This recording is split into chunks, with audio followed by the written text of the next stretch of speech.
আসসালামু আলাইকুম। এমি মার্টিনেসের জোড়া পেনাল্টি সেভে সেমিফাইনালে অ্যাস্টন ভিলা। বিস্তারিত জানতে আমাদের সাথেই থাকুন।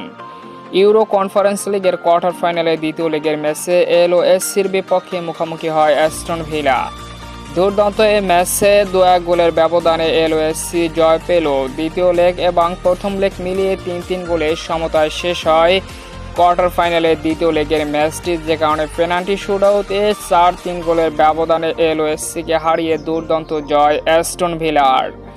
ম্যাচে জোড়া পেনাল্টি সেভ দিয়েছিলেন আর্জেন্টাইন গোলকিপার অ্যাস্টন ভিলার এমিলিয়ানো মার্টিনেস এবং দুর্দান্ত জয় সেমিফাইনাল নিশ্চিত করেছিলেন। যদিও ম্যাচের 15তম মিনিট ও 67তম মিনিটে দুটি গোল করেছিল এলওএসসি, তবে 87তম মিনিটে দুর্দান্ত গোল করে সমতায় শেষ করে অ্যাস্টন ভিলা এলওএসসির মাঠে কোয়ার্টার ফাইনালের এই দ্বিতীয় লেগের দুর্দান্ত ম্যাচটি।